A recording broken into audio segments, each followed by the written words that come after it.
Hello, everyone. My name is Morgan Dempsey, and I'm the student director here to welcome you to Alone Together, a collection of student-written and performed monologues. Especially since we weren't allowed to put on our spring production of Chicago, we're so grateful that you're here supporting the Guilderland Players tonight.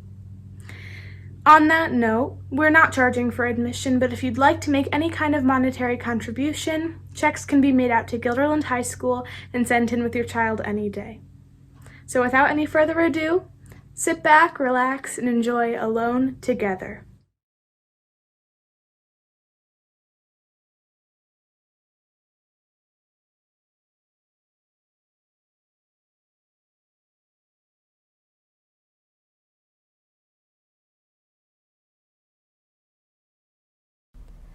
Hi, Mom.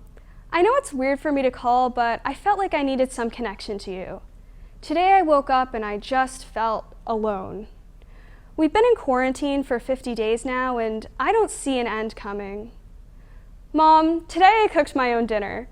I haven't done that in years. I wound up burning the pasta. How do you even burn pasta? I miss going out and seeing you. Even the dog is getting tired of me being around. He seems so sad now that I'm always home, like he wants alone time. Mom, I ran out of activities to do. I went on countless walks. I even tried teaching myself French. But in the end, I resorted to watching The Office for the trillionth time. I can almost quote the entire first season. I never thought I could feel this lonely. I never thought I could miss you this much. I hope to meet you again someday. Goodbye for now. So here I stand, at the base of what was once great, looking up at the sky as the clouds float by, almost teasing me with their freedom. The stillness was louder than any sound my mind could have possibly imagined. Doubt held me back. Society screamed in my head that this is not the life for you. It is wrong to be so quiet and still within oneself. For a fleeting moment, I almost succumbed to these voices, but a quieter one cut through the din. It spoke to me in a language that one couldn't understand, but for some reason I listened, and after all of the noise receded, I was still. Through escaping the clutches of society, I was able to see who I truly am. I was at the purest form one could be, and as the sun rose, she started filling me bottom to top until I was brimming with the energy of what was around me. The silence is scary, because it lets your mind wander unbridled and bring forth things you push away. Many people fear the silence, thinking that they're missing out on a greater quality of life. But it is through being with ourselves and in the silence that we learn and we grow. After the sun reached its peak and the world was quiet once more, I turned my back to the silence and walked into the arms of my friends and family. Being alone isn't always the enemy. Sometimes it can be your savior, as it was mine.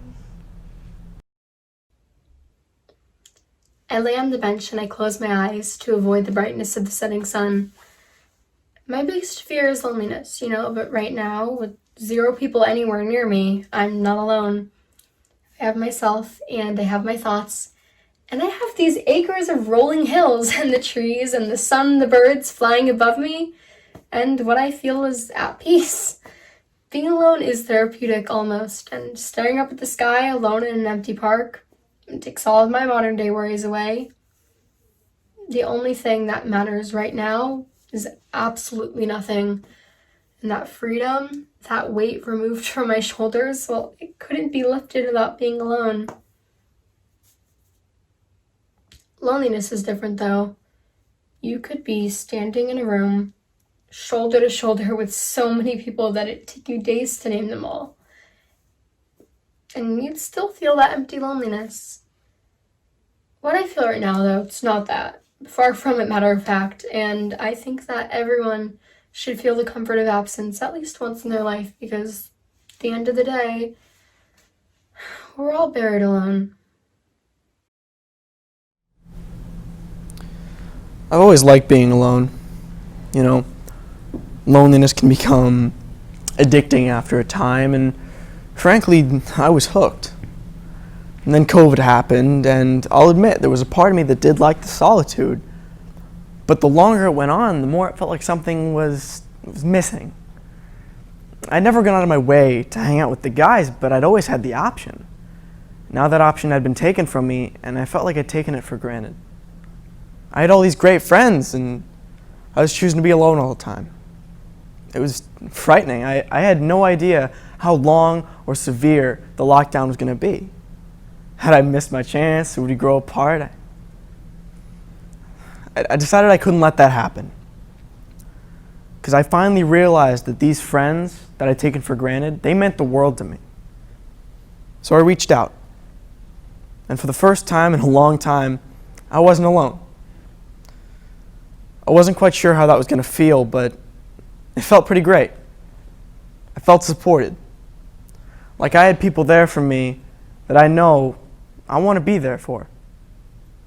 So maybe when this all began, I was pretty okay with it, but at this point, I've had just about enough, and in that, I know I'm not alone.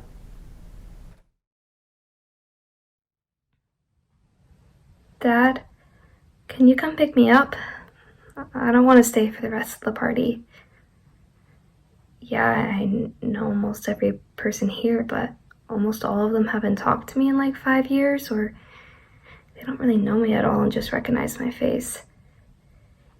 It's also really cold outside, and I don't want to go back in there. I'm sorry. I'm not as outgoing as you are. You're lucky. People just gravitate towards you and want to hang out with you. I'm too awkward to talk to people like this.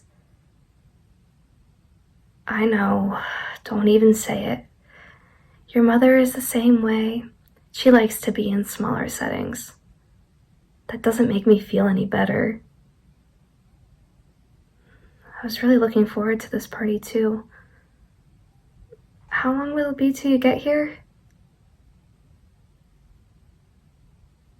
10 minutes. Okay, I'll just stay in the bathroom or try to find someone to hang out with for a few minutes. No, I don't think there will be a next time. I don't like I don't like these parties. I like our family parties, where I can quietly hang out with you, Aunt Veronica, Uncle Greg, or just hang out with the cousins. Yeah, I'm a little sad. It's just that when we go to these types of things, I always have someone to hang out with or talk with. Here, I just feel invisible.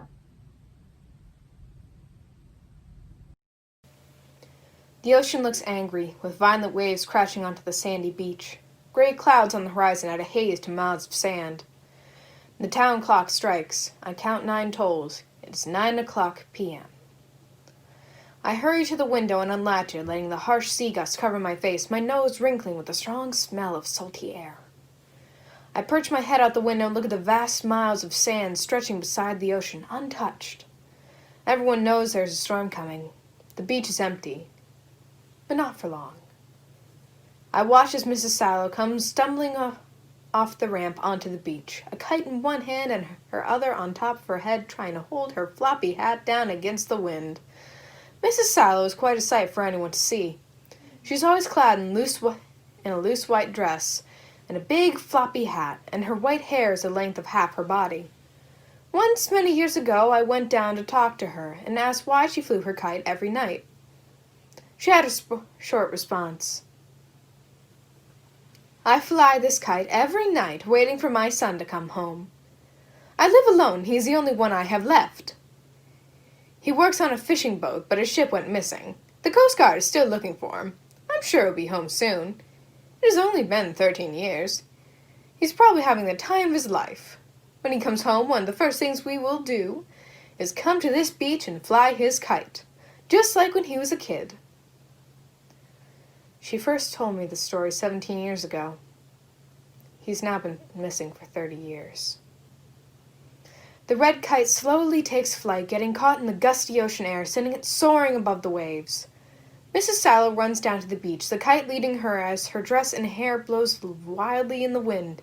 As she yells, "Oh, Gabriel, please come home." The waves are violently crashing. All of a sudden, the skies open up, sending a downpour of rain. I duck my head back from the window as I watch Mrs. Sallow, almost dreamlike, getting soaked in the rain. She continues this ritual until 9:30. As suddenly as she came, she disappears off the beach. She will be back the same time tomorrow, never losing hope. I smiled. I don't know if it was out of pity toward him because he would have felt stupid if I completely ignored him, or if it was because he complimented me, and I don't like to ignore those. I do know one thing. As soon as I turned around and kept walking, my serious face returned. And this time, I meant it. It's not that I didn't want to smile, but why should I? I don't know him and he don't know me. What if I just got bad news, or I'm hungry and I'm on my way to get food, or just any reason for me to be serious? I literally decide to put a serious face on and he decides not to take me seriously. What if that was my chance to show him I'm seriously serious and I failed by smiling? God, why'd I smile? He called me beautiful, but I already knew I was beautiful. I guess I just like other people saying it. I was good, you know? I wasn't upset. I was just walking home. If I'd smile, I'd look happy and sweet. Probably made him feel good inside that he just told me what to do and I did it. I mean, I do look scary with my serious face on. Maybe he was scared. But however he feels inside sounds pretty personal. And I'm not even insecure to be overthinking this much, but no one's gonna tell me what to do or how to feel except me. So next time a random man tells me to smile, I'm gonna give him the most serious, most angriest face, like Ice Cube or something. Just so I can be taken seriously. What I did was a simple mistake. You are the one who saw the opportunity and ran with it. You are the one who saw my phone sitting on the seat and went through it. You are the one who violated my privacy, and now I'm the bad guy? You made me the enemy because I trusted you enough to leave my phone next to you while I went to the bathroom. You made me the enemy because I am friends with someone that you and the rest of the friend group are not. I didn't know it was a violation of our friendship to text an outsider. I may have lost most of my friends that day and made what I thought was the biggest mistake of my life, but later I realized that was the best thing that ever happened to me. I may have been alone for a few months, but I made new friends, better friends. Friends that let me be who I am. Friends that don't hold a grudge for 2 years. Yeah, it's been 2 years. I've moved on. Why haven't you? You know, I don't care that they're not here.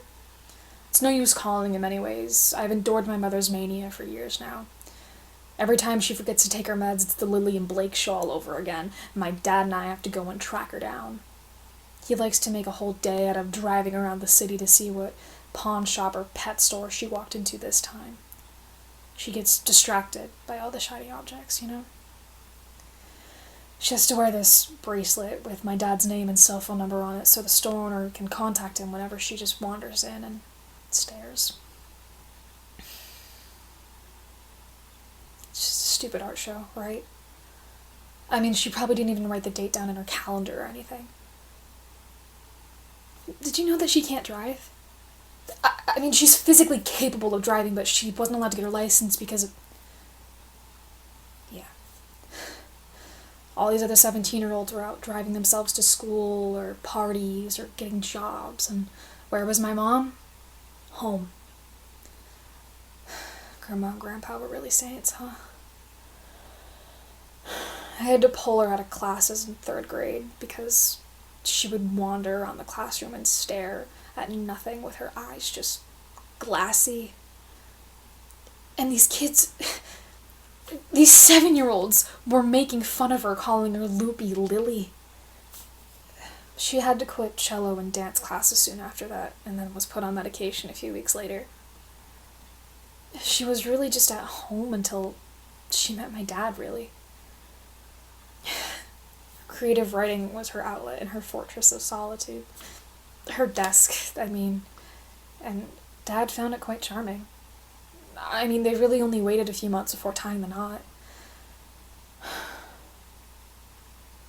One week, Dad wasn't around for work, and Mom didn't take her medication. And it just... I don't even like to think about it. And Dad doesn't like to talk about it because he just pretends that we're this perfect nuclear family, father, mother, daughter, living as perfect harmony under one roof. She published 4 books in a series. The Hawthorne Falls. It's a feat, really. She's such a talented writer. She writes about all these adventures she'll never get to have.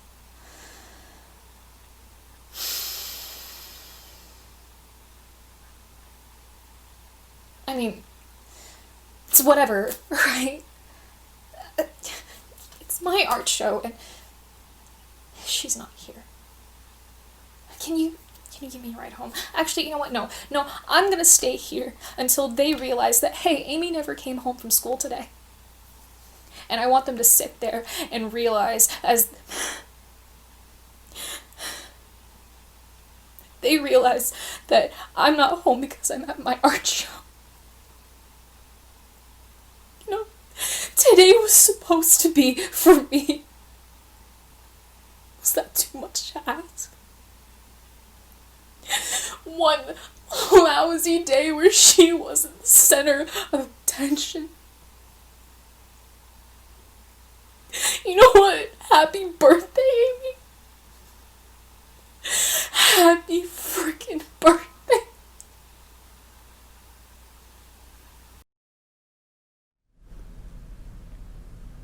I didn't notice the drifting was happening until others started talking about you, the hushed whispers. Our back and forth messages have slowed to occasional texts. The 2 peas in a pod we have been for years have begun to split, and it's almost as if we are the sun and moon, always on opposite sides. I never wanted this to happen. Do you wonder about this stuff too? Or is this how it is now? I see you soon is what it is, and once we're back together again, we fall back into place as if nothing has ever changed. It seems so long ago that we truly seemed meant for each other. I often think about how time has changed us and how our branches have begun to split after being intertwined for so many years. Who knows if they'll go back together again in the years to come? As much as I like to hope, it's not likely. I've seen it too many times in others. Our branches will continue to go apart further and further until we're completely out of each other's lives. I stay awake late into the night wondering, how did our minds click and our souls resonate so long ago, and yet now we are so different, distant, and disconnected? Taking something like this for granted is a mistake I'll never make again. Why the hell should I love you? Why do I love you? It doesn't make any sense. We only have happy memories, but that doesn't mean anything in the grand scheme of things. Actions always speak louder than words. I'm sorry, you were alone in your final years. You deserved it. You are the most heinous man that I've ever had the pleasure of being related to.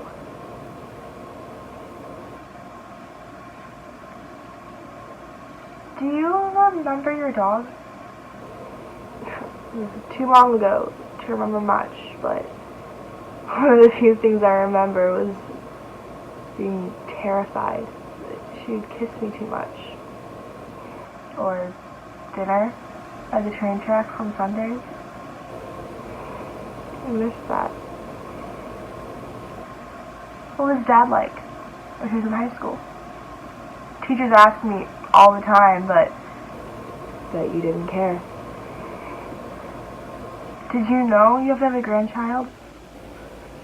I'm not the only one. But you will never have the chance to hurt her like you did us.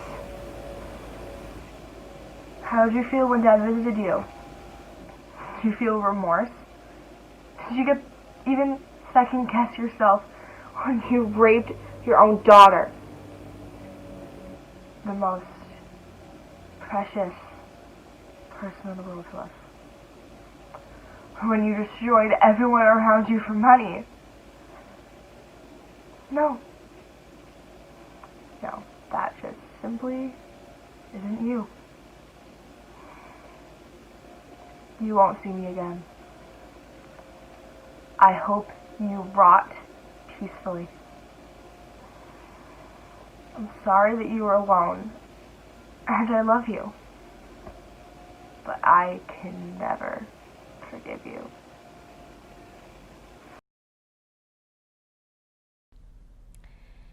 Is it really that selfish to want someone to feel concerned for you, at least once in a while?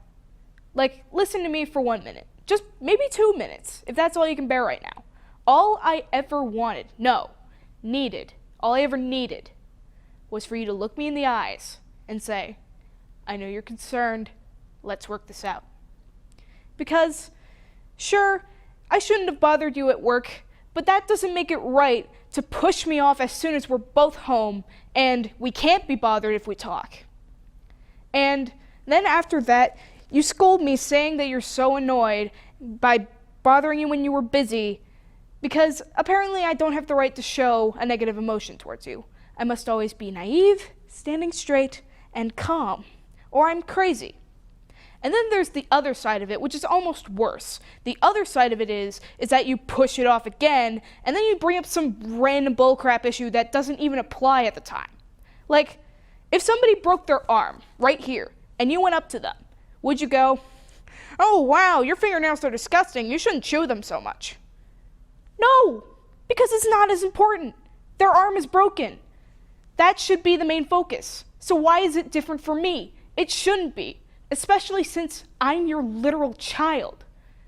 And you always say that you're so open and I can come up to you when I need you, but whenever that is said, this crap happens, and I'm sick of it. I can't connect with you anymore. I'm lost. But no, I'm the problem. I'm selfish for my worries. I ask too much of you. I'm making you my slave for asking for help, for reaching out to somebody who should be one of the most important figures of my life, one half of what brought me into this world, though you are trying really hard to take me out of it.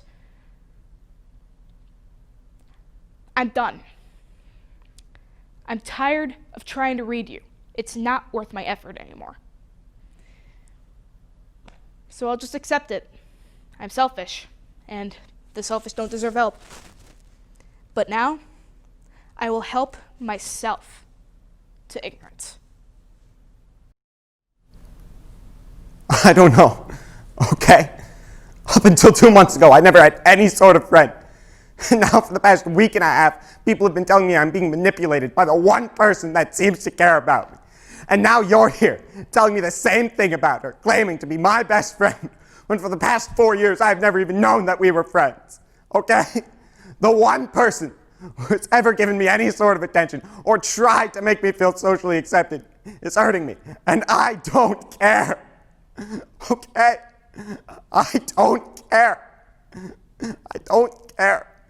Because inside of me, there was a box of hurt and emotion, and I don't even know what else. And for once, I thought I could open that box and finally have somebody to relate to or be myself around and finally drop this character that I pretend to be all the time. Because I know that if I dropped that actor on anyone else in the world, I would be laughed at. Okay? So don't come here and claim to be my best friend, because I know that's not true. I know that's not true, because 4 days ago, I needed a best friend. 4 days ago, my father died. You laughed at me and walked away. I think it was another cheap joke from this fake person you think I am.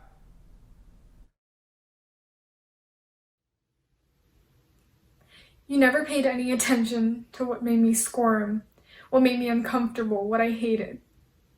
Because everything was always about your happiness. And still, nothing I ever did was ever enough. I was never enough. You always reminded me how you loved me a little more if I were a little skinnier, if my hair was a little lighter, if I showed a little more skin. And every day I kept trying and trying to fix myself when nothing was ever broken. I should have never opened up to you that night, telling you about my need for someone to tell me I mattered, my constant fear of ending up alone. You told me that if you left me, I'd have no one because no one would have me. You said that you were out of my league. I should be lucky you even chose me, as if I were a dog at the pound. You said that I needed to change myself if I wanted you to stay. Didn't make a difference anyway. Every time we were together, your eyes were anywhere but on me. And every time we talked, my words went in one ear and out the other. Maybe if you had ever cared at all, you would have noticed the hole in my heart that deepened and darkened with every girl's name you whispered that wasn't mine.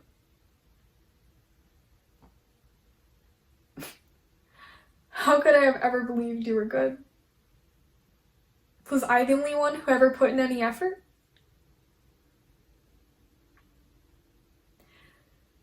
The day you said that you thought we needed a break, I clung onto the lies I kept telling myself. I wanted to believe that a break was all it was. And for the entire year after, you couldn't be bothered to say a single word to me.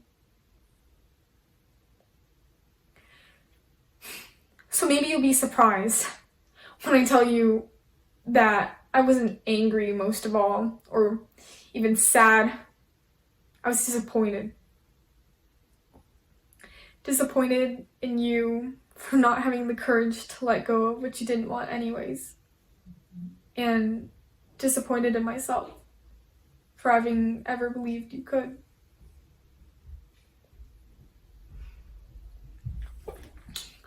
So you know what? You are out of my league, and you never were. I've always been out of yours. You're just some weak little boy that thinks girls' feelings are some sort of game and only cares about himself. Without you, I'm finally beginning to find out who I really am, the girl beneath the mask you made her wear. And my heart isn't healed yet, and you know what? Maybe it won't ever be. But I'm okay with that, because at least it's headed in a better direction, which is more than I can say for yours. When I told you about my need for validation, my fear of ending up alone, maybe that's when you thought you could break me, take advantage of me and my insecurities. But when you distanced yourself from me, it was the best thing you could have done in our relationship. The best thing you did do in our relationship. It finally shattered the lies I constantly told myself, the excuses I made for you when you canceled plans last minute and couldn't even pretend like you were sorry. The excuses I made when you couldn't be bothered to. I guess all I'm trying to say is that you might have fulfilled your threats and left me, but I'm less alone now than I ever was when I was with you.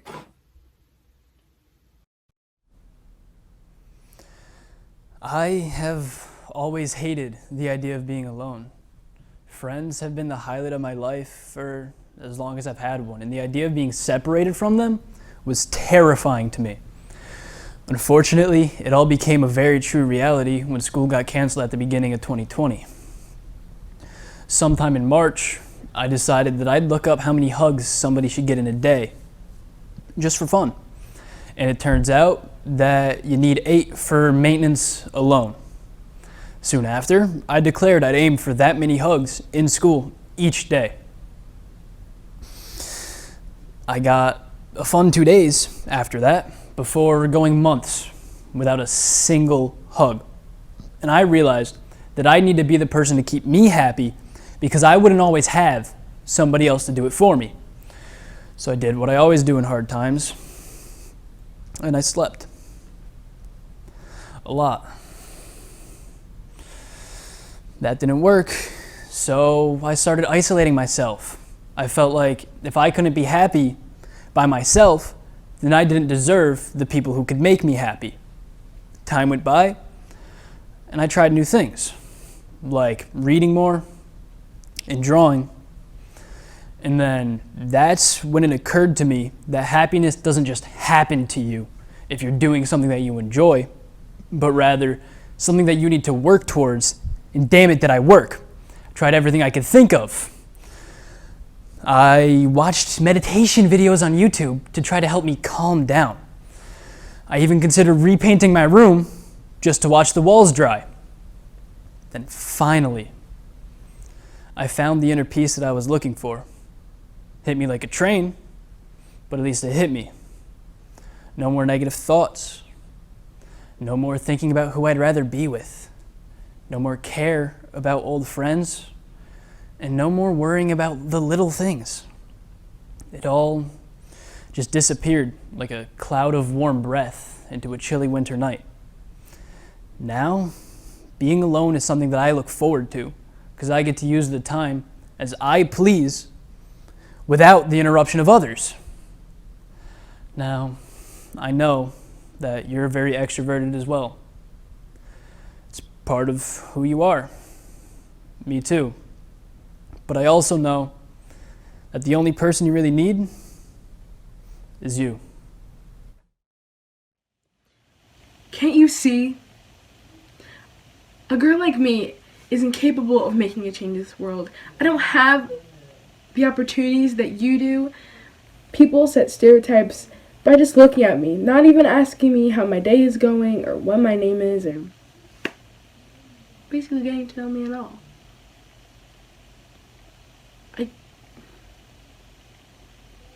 Do you know what it feels like to walk into a store and have eyes on you the entire time you're there, from the moment you walk in to the moment you walk out? Or have a kid stare at you because they aren't used to seeing someone that doesn't look like you. Now you'd think the reason why they're staring at you is because you have something on your face, something on your shirt, or maybe you look nice, but then you see the mom take her kid's hand in a hurry down the aisle, but before they leave, give you a dirty look. I can't tell you a time I didn't feel like an outcast in a room that told me that I was accepted. Now I know that if I raise my voice, I will immediately get shut down. There would be no point in putting my hand up and saying, this needs to stop. And you know it's true. You know that people ignore it. You know that people say, hey, this doesn't affect me. Why should I care? People are out there all by themselves, trying to fix something that cannot be fixed, and are told it cannot be fixed. But in reality, we need to help those people. Come together and help those people. We need to regain the trust of the people that set stereotypes, who take a smile the wrong way.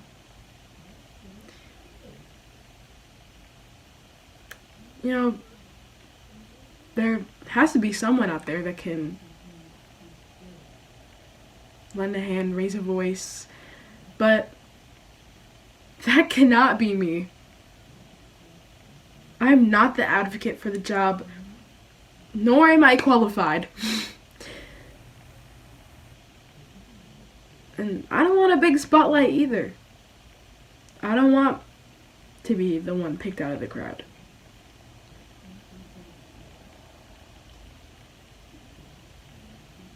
maybe if I just tried.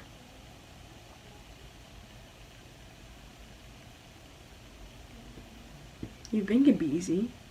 For me, at least. But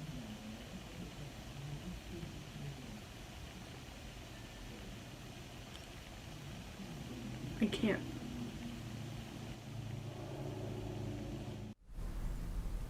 As kids, we're told never to voluntarily put ourselves in dangerous situations. We're told to look both ways when crossing the street, to avoid talking to strangers, and not to play with matches. We're told to fear death. So, I fear death. How could I not? As nurses, we're stuck between a rock and a hard place. We put our lives in the line every time we enter a patient's room, wearing single-use masks that had to have been used at least once before, and feeling our heartbeat in our palms, we enter the room. Monitors beep steadily along with the rhythm of ventilators, and we do whatever work we can to mitigate the wounds that death actively forms. But nurses are no match for death. We can't save everyone. We can't guarantee our own safety. But we do our work meticulously, desperate to save lives, trying to save each person. We're supposed to advocate for our patients, but how can we speak for someone who is so close to death? One who's on the cusp. There's a fine line between existing in this life and not. As nurses, we're deemed heroes together, but I've never felt more alone. Am I the only one who stands between my patients and death? I, like everyone, didn't know that this plague was coming, but I, unlike most, face death every day. My colleagues and I were called heroes together, but we face death alone.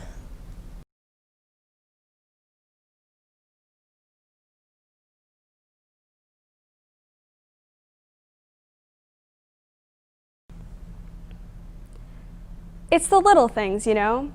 The little things that help me get through my day. I mean, look around. We live in a society that can tear us down and break us apart, yet we find ourselves together through it all. You have students competing to be the first one done with a test or to get the same spot in a college, yet those same students walk in the halls together and help each other with homework. We live in a society that tells us to compete against each other. Over thousands of years, you have one animal, plant, person fighting another. Society pins us against each other.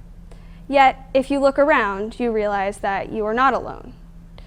Politicians debate all day, yet they find themselves at the same grocery stores and doctor's offices.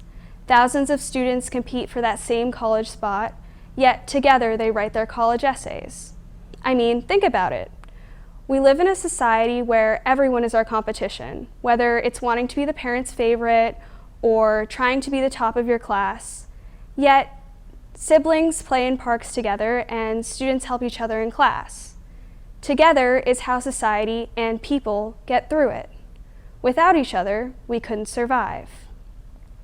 We live in a world that constantly pushes us apart, yet without each other, we wouldn't be here together in the first place. Clown. That's about the only word I can use to describe quarantine for my friends and I this past year.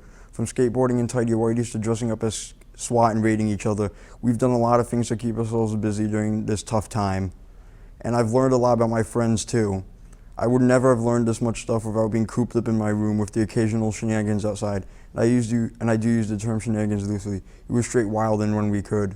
I bonded closer with my friend Nick Pike, who used to go to GHS but moved to Boston to play hockey, but he comes back to live with his parents in Guilderland when the season is over. So I had the entire quarantine with him to play Xbox and go on long car rides and eat Travis Scott burgers off the freeway out in godly hours, or just go haven hunting. He's a friend of ours, don't ask.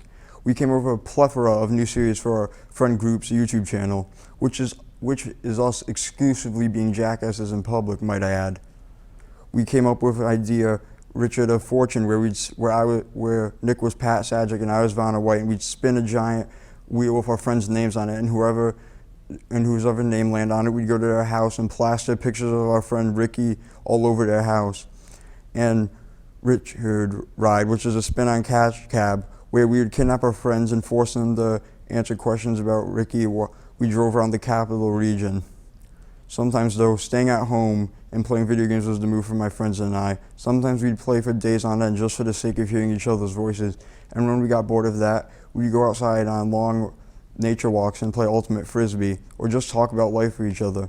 Needless to say, I've kept busy during my quarantine, and I sure as hell feel more bonded with my friends because of it.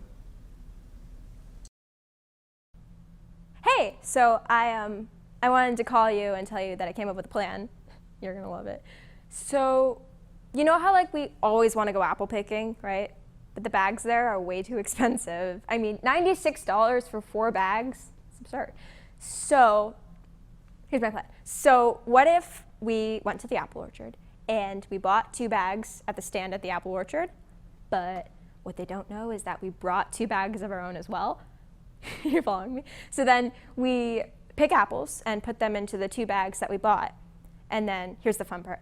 And then we start putting apples into the 2 bags that we brought from home. And then at the end, you're gonna go up to the stand at the apple orchard and like distract them or something. Juggle the apples. And then I'm making my grand escape through the grape field to the car at the top of the hill. And then you're gonna go from the stand to the top of the hill, and then we're gonna like drive away. Sound like a plan? Well, okay, you can just let me know what you think. Bye. Hi, Lee. I know I haven't talked to you in a while, and I'm sorry, but I guess late is better than never. I used to be scared of a lot of things. You remember that, I'm sure. It was spiders, the dark, the horror movies you always wanted me to watch with you. It was heights, snakes. Then it was the grim-faced doctors approaching me on my hospital bed. Dr. Evans came in with the clipboard and that look on her face 3 months and 23 days ago, and I've been scared, Lee, scared on a hospital bed while my body forgets how to keep me alive. But lying on my deathbed has given me lots of time to think. So I thought about you. Do you remember when we were kids and we planned out our whole lives together? We said we'd move to a little apartment in New York City, just the 2 of us. You would paint and I would sing, and we would be happy. We'd wake up in the morning to the smell of coffee and go to sleep to the sound of traffic. And every day would be a new one that we faced together. Rainy days would be full of chocolate chip cookies in the oven and laughter as we danced around the kitchen, the radio playing, a cat underfoot. We said we'd move to the same retirement home in our old age, dominate bingo night until we took our last breaths. Lee, we were supposed to take our last breaths together. I hope you know how much I miss you. I left those chrysanthemums that you liked last time I visited, but I'm sure they're long dead by now. I know you would have wanted me to keep on living my life without you. I'm sorry to let you down again, but it turns out I couldn't. I guess that's all. I just wanted to let you know before I go that I'm not scared anymore. Because I know that when my time is up, we'll finally be together again. I've never been able to get along well with people, and just because you raised me doesn't mean you're an exception to that. This may not come as much of a surprise to you, but I like my privacy, and there are very few people who I share my thoughts with. You're my parents, and you hold me to a high standard, so it's hard to say the things I feel when I'm worried they'll make you think less of me. It feels like you're mad at me for growing up. You expect me to juggle so many things without a hitch. I'm a teenager. I'm applying to colleges. It's a little unrealistic to expect us to never drift apart, even a little. You're still my dad, and I still love you. I'm just a teenager now, and teenagers need some independence from our families. I'm sorry this is a lot for you to handle, but someday I'm gonna have my own life. Please, stop denying it.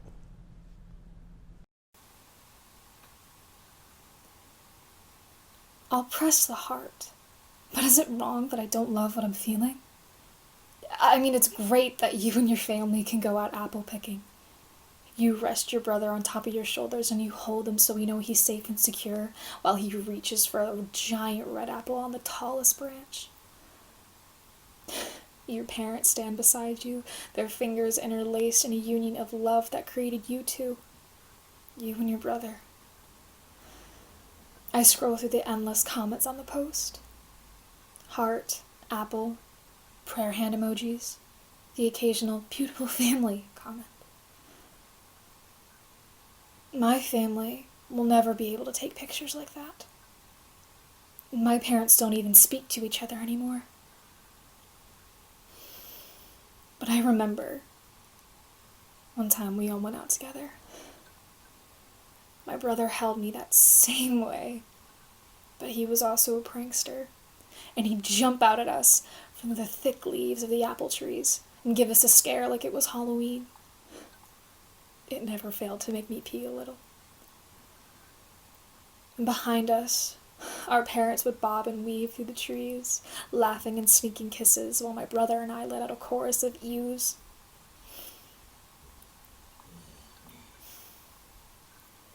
Like these autumn leaves, I'm learning to let go. But these memories will always have roots in my heart. I don't understand you guys.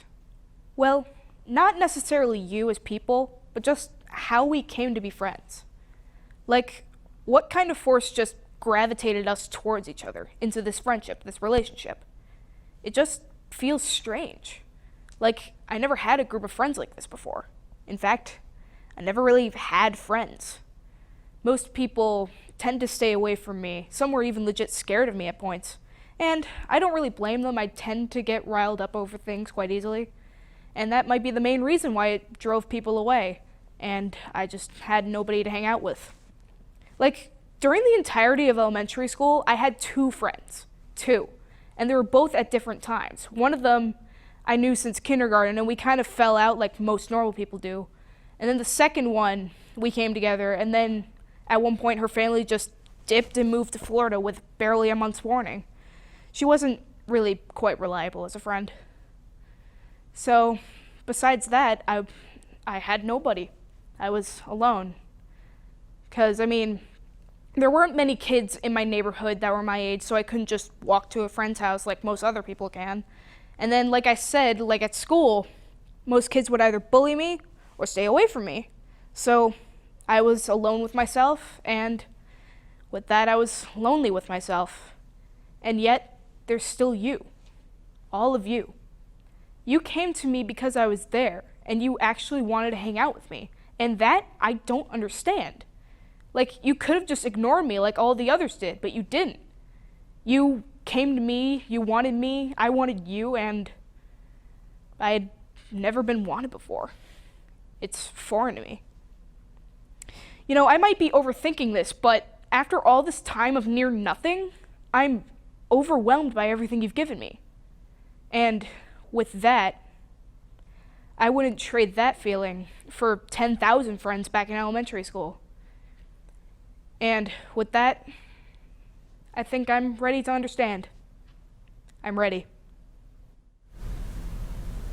I don't fully understand what you're going through. It's impossible for me to fully know. But I see your struggles. I see your pain. I see you. I'm sorry that you have to deal with all this hate and prejudice. I'm sorry that there's people that are so hateful that they refuse to acknowledge that you matter. That they're so deep-rooted in the past that they cannot even say the phrase Black Lives Matter. They always refute it by saying things like all lives matter, but they do nothing to prove that they believe in what they just said. All lives cannot matter until Black Lives Matter. I may not fully understand what you're going through, but I will try to understand. I will try to learn about your history and your culture. I will try to make it better, because it's not fair. It's not fair that you have to deal with all this prejudice, that you have to struggle and fear for your safety because of something you can't control. I want to make it better. Know that you're not alone. We're in this together. I'm with you.